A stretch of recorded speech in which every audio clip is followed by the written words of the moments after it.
That's James's breakfast today. Nothing too fancy, but there's cilantro on the burger, so that's fancy-ish.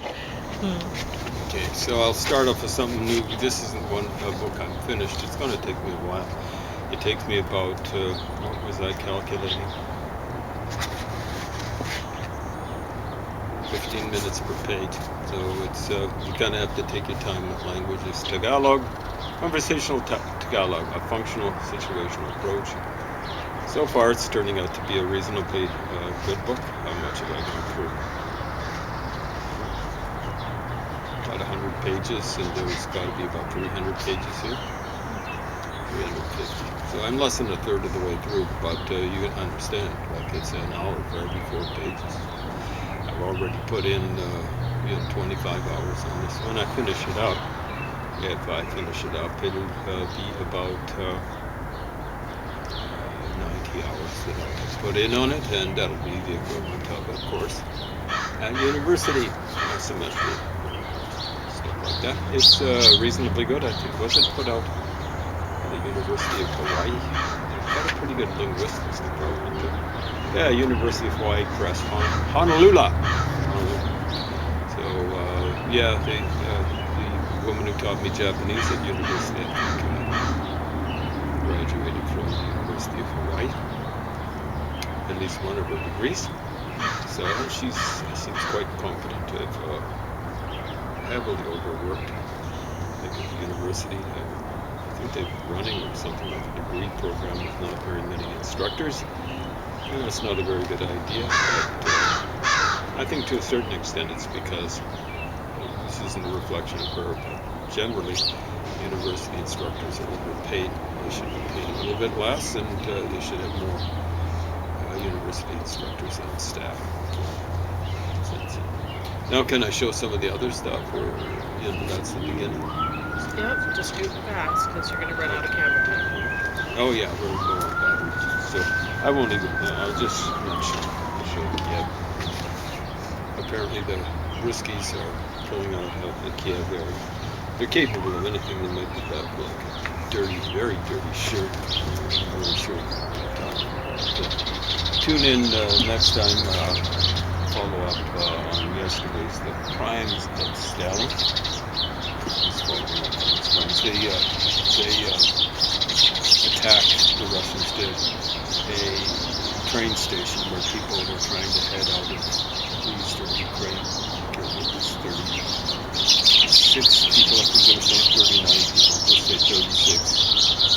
Injured many people who were young and screaming. More than sparrows are fighting. Yeah, it would be prime real estate right now. Look at this close to food. So why Lenin, why Stalin? I'll go through his conclusions at the back. So this was published, I think, 1964. Let's see, 1964. So he had some funny conclusions about not pushing the Russians around and stuff like that. Kind of like mollycoddling them into civilization, and of course that isn't what happened. The way to beat them was to be tough on them, and I got to admit Reagan and his administration did a pretty good job.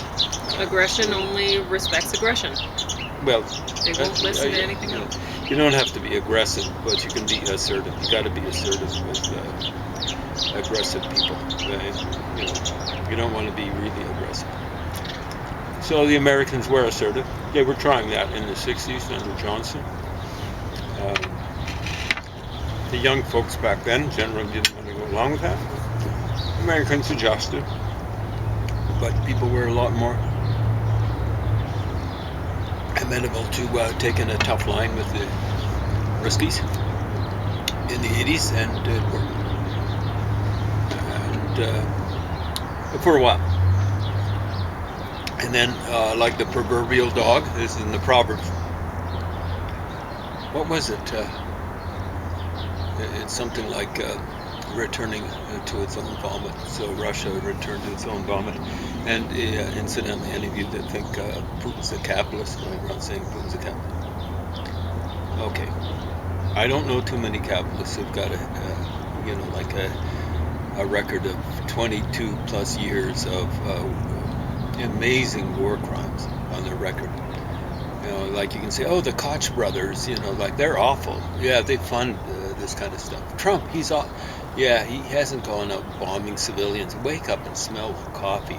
This guy looks like a communist, acts like a communist, stinks like a communist. I'm talking about Putin. Jesus God, he's a national commie. What they were calling in Russia this is in the 90s. I believe it's a red-brown mix. Red for commie and brown for fascist. Jesus God. And you know, the fascists, like Mussolini was a guy who gave up communism or socialism so he could be a nationalist. But he still was a socialist.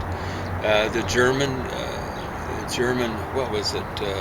NS, or the German Socialist Nationalist Workers' Party that's the full name of the Nazis, translated in English. You know, workers and socialists, and then German and nationalists.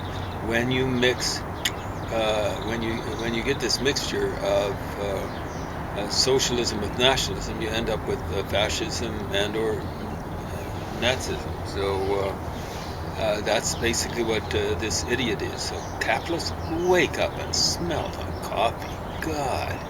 Don't give me that dribble. Jesus Christ. It's just you know, the person I heard saying that was a socialist.